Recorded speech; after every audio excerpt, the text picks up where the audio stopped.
Olá, bem-vindos de volta a mais um vídeo do X-Tudo Salada Python. Hoje falaremos um pouquinho sobre operadores. Operadores, como na matemática, a gente soma, diminui, divide, multiplica. São conceitos do nosso dia a dia, né? Porque a gente sempre quer saber se está faltando algo, se a gente precisa acrescentar algo, multiplicar algo. E então são conceitos que a gente pode estar traduzindo com alguns operadores no Python. Eh, Vamos aqui ao notebook, eh, como de praxe, a gente sempre verifica, né, qual a versão do notebook. É o mesmo que a gente está trabalhando, é o mesmo que foi feito esse notebook, então tá tranquilo. Uma breve explicaçãozinha, né, do que seriam os operadores aritméticos. E aqui, a gente pode ver que são basicamente o mesmo que a gente está acostumado, né, adição, subtração, multiplicação, a divisão. Talvez aqui seja novidade para alguns, que seria a divisão onde você vai receber apenas os números inteiros.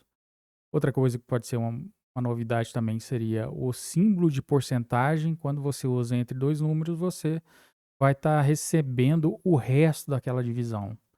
E o multiplicação duas vezes vai ser a potenciação. Então, uma continha simples aqui: 2 mais 2, 4. Uma subtração 84 menos 5,5, ele já entregou em decimal, porque ele viu que o 5,5 é decimal. O próprio Python dinamicamente já entregou, em decimal. Multiplicaçãozinha simples: 5 vezes 5 dá 25. A divisão, 40 por 2 vai dar 20. 1 dividido por 2 dá meio, né.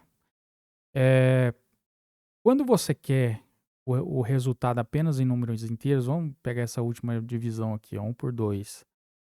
Ele vai dar zero, ou seja, ele desconsiderou o que está aqui, ele pegou apenas o que está inteiro, e no caso, seria o zero mesmo.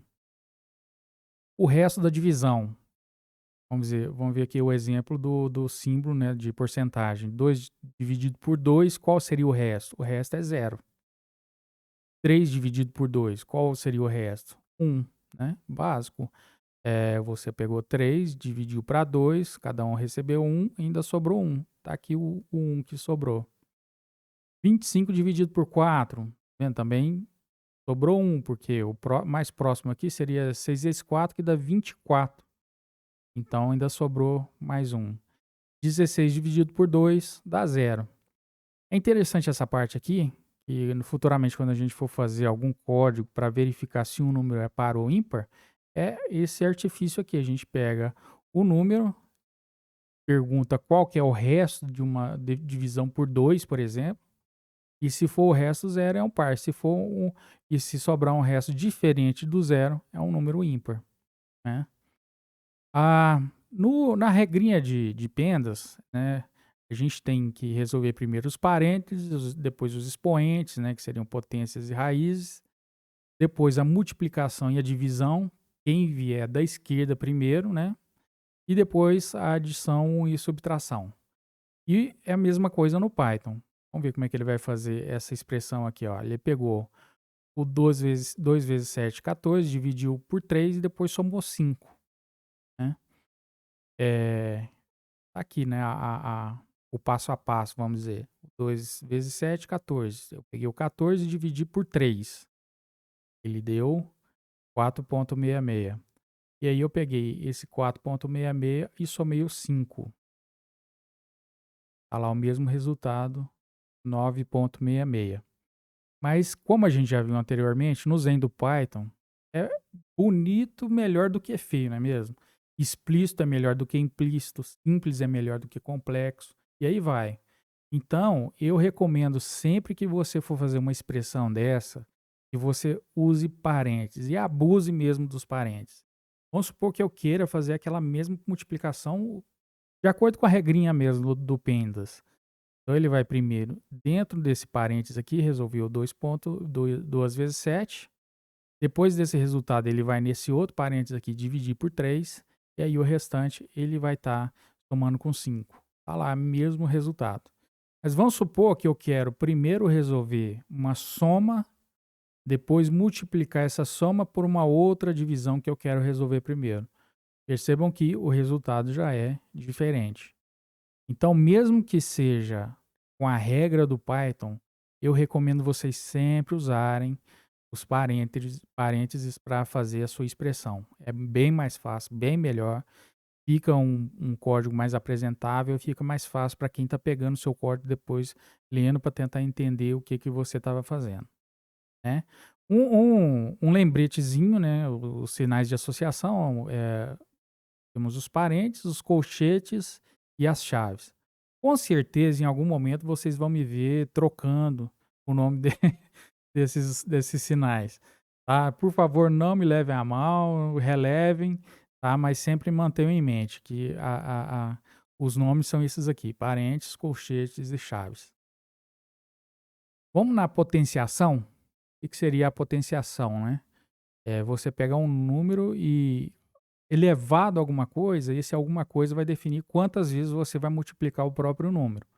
Então vamos lá, o 3 elevado a 3, ele vai dar 27, que é o resultado de 3 vezes 3 vezes 3, certo? Lá, 27 também. Então 9 elevado a 3 vai dar 729. E a gente fazendo ele passo a passo, 9 vezes 9 vezes 9 dá 729, o mesmo resultado. Aí vocês vão me perguntar, né, para que a gente vai levar um número a uma fração? É o mesmo da matemática, é simples. Quando você tem um número elevado a uma fração, você está fazendo, na verdade, a raiz quadrada dele. Então está aqui representando a raiz quadrada de 25. A gente usa o símbolo de potenciação. E executando essa linha está lá. Então é a mesma coisa. Raiz quadrada de 25 é o mesmo que 25 elevado a meio, ou a 1/2, né? Então, detalhe. Tá vendo aqui o que, que eu fiz? Peguei o 1/2 e não coloquei os parênteses. O que o Python fez? Ele elevou a 1 o número 25, que no caso seria o próprio 25, e depois dividiu por 2, que deu 12,5. Quer dizer, nada a ver do que a gente esperava. A gente estava querendo fazer aqui uma raiz quadrada de 25. Então, a importância do parênteses sempre. E também a gente pode estar colocando, representando com o número decimal, 25 elevado a 0,5, que também é a mesma coisa. Raiz cúbica, o mesmo processo. Você vai elevar a 1/3. Vendo a mesma coisa. Então, a raiz cúbica de 64 é o mesmo que 64 elevado a 1/3. Eh, Vamos supor que você queira o inteiro. Você não quer essa aproximação. Depois a gente vai conversar um pouquinho sobre essa aproximação aqui. No caso aí é 4, viu, gente? Aí vocês vão falar assim, poxa, Leandro, mas tá lá 3,999. Eh, no Python existem algumas aproximações e depois a gente vai ter um vídeo específico sobre raiz quadrada. Aí eu vou explicar para vocês como que a gente vai estar trabalhando. Mas vamos supor que você queira apenas o número 4 direto, você não quer ver esse 3,99. Você pode usar um artifício aqui que seria colocar o número inteiro. Mas como que a gente vai trabalhar isso? Vou pedir aqui um número inteiro do 64 elevado a 1/3. Ele deu 3. Opa! É 64. A raiz cúbica de 64 é 4. Todo mundo sabe disso, não é mesmo? Então, o que, que o Python fez? Ele pegou o 3,99 e pegou apenas o inteiro. É que nesse caso aqui, o Python não vai analisar o que, que você tentou fazer. Ele não vai querer entender o contexto. Ele vai simplesmente fazer o que você mandou. Você entregou um número para ele e ele tirou o inteiro desse número. Mesmo a gente sabendo que é 4, o Python entregou o 3 porque, para ele, o único inteiro dessa expressão é o 3. Mas aí o que, que a gente pode usar? A gente pode usar o artifício da biblioteca de matemática do Python. O que, que eu fiz aqui? Eu criei uma variável, raiz cúbica, que recebe 64 elevado a 1/3, que vai dar o 3,99.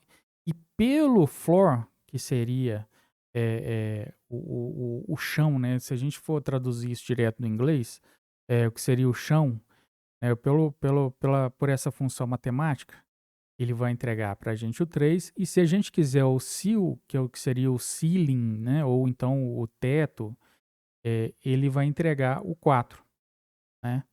Então, dependendo do que você está fazendo, dependendo do que você precisa, você pode usar desse artifício, né? E tem também o round. O round nem precisaria ter importado a biblioteca de matemática, já está direto no compilador do Python. O que ele vai dar aqui? Ele vai entregar o 4. O que ele faz o round? Ele vai entregar o número inteiro mais próximo. E o número inteiro mais próximo é o 3.99. Se tivesse dado 3.4, ele teria entregue 3. Futuramente a gente vai ver isso com mais detalhe. Então tá aqui uma observaçãozinha, o round ele vai entregar o inteiro mais próximo. Bom, aqui nos operadores de comparação, é, é divertido até a gente estar trabalhando com eles, vocês vão ver que vai facilitar muito o nosso trabalho. Então, por exemplo, eu quero saber se algo é igual a algo. Eu vou ter que usar 2 sinais de igual, né? Um sinal só seria atribuição, ou seja, eu estou falando que aquela variável vai receber aquele determinado valor. Aqui não, a gente está comparando dois valores para saber se eles são iguais ou não. Diferente seria o exclamação igual, o maior que é o símbolozinho normal da matemática, né? O menor, menor ou igual, e o menor e o maior ou igual. Desculpa, maior ou igual, né? Ou menor ou igual. Então vamos lá. Vamos perguntar aqui, 12 é igual a 12? Como é que ele vai falar? True, ou seja, verdadeiro. Aqui mais um tipo de dado do Python. Seriam os booleanos, né? O verdadeiro ou falso.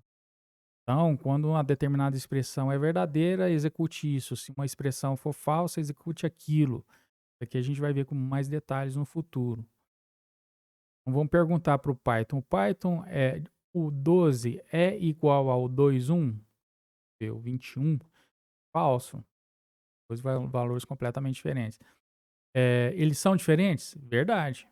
Aqui eu perguntei, eles são iguais? Não. Não, falso. Aqui eles são diferentes? Sim, eles são diferentes. Então depende também da forma que você faz a pergunta, você vai receber o verdadeiro ou falso. Tem que estar muito atento a isso aí na hora da gente fazer o código. O 12 é maior que 21? Falso. O 12 é menor do que 21? Verdadeiro. O 12 é maior ou igual a 10? Verdadeiro. Ele está perguntando, é maior ou igual, né?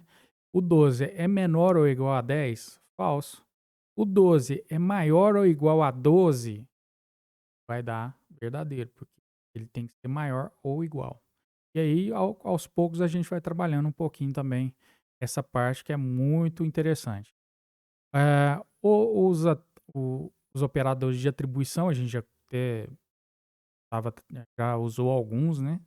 Então, o que eu falei agora há pouco, o de atribuição, que seria o igual, o mais igual, que seria uma adição incremental, o menos igual também, ele vai diminuindo de acordo com aquele valor que você determinou. E isso aqui é interessante pelo seguinte, quando a gente vai fazer algum loop, a gente quer colocar um fim no loop, senão o loop ele entra, né, numa espiral infinita. Então, o que a gente faz? A gente determina, né, quantos loops a gente quer numa determinada bloco de código e vai tirando ou acrescentando até que o Python chegue naquele determinado valor que você definiu e parar o loop. Então, a gente vai usar bastante esses sinais aqui. Aqui, multiplicação igual, divisão igual, exponenciação, né, potenciação igual, ou a divisão inteiro igual. E aí a gente vai trabalhar aos poucos com cada um. Então vamos lá, eu criei aqui a variável, o nome é variável que recebe 22, né? Ele está atribuindo, o Python está atribuindo o valor 22 para esse nome de variável aqui. E aí eu pedi para ele printar já, tá aqui. Eu vou incrementar 1, ou seja, eu vou pegar essa variável e colocar o mais igual 1. O que ele vai me dar? 23. Eu vou tirar 2. menos igual 21. Eh, variável vezes, né, igual 10, ou seja, ele vai incrementar multiplicando o 21, deu 210. Aqui ele vai dividir por 10, tá lá 21 de novo. E aí, 21, elevado a 3, né, e dá 9.061. E vou dividir por 5 só com os números inteiros, deu 18,52. Mas não se preocupem, isso aqui a gente vai ver com mais detalhes. Aqui pareceu meio estranho, né? Não, o que que tá fazendo aqui, né? É só uma demonstração, mas no código vocês vão ver que isso vai ser bem interessante de se trabalhar. Outros operadores lógicos nós temos o AND, no nosso português é o E, o OR, que seria ou, e o NOT seria o não. Ou seja, você pode praticamente perguntar para o Python como se estivesse conversando com ele. Eu vou pegar essa expressão aqui, 12 é maior que 10 e 22 é maior do que 10. Quando tem o "e" aqui, significa que essa expressão e essa expressão tem que ser verdadeira para ele me entregar, para o Python me entregar verdadeiro. Então tá lá. O 12 é maior que 10 e 22 é maior do que 10. Então, se os dois são verdadeiros, ele me entregou como verdadeiro. Agora eu troquei, né, o sinal desse daqui. Então, o 12 é maior do que 10 e o 22 é menor do que 10? Obviamente que não, né. Então o que que o Python vai falar? Falso. Então apesar de uma expressão estar verdadeira, porém a outra falsa, o "e", ele quer saber os 2 ao mesmo tempo. Tem que ser os 2 ao mesmo tempo.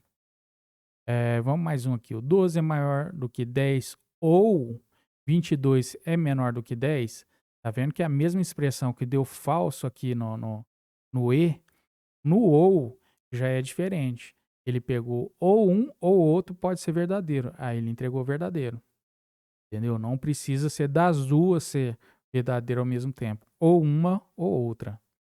E o NOT? Ele vai inverter tudo. Então, essa mesma expressão, como é que vai ser no NOT? Falso, por quê?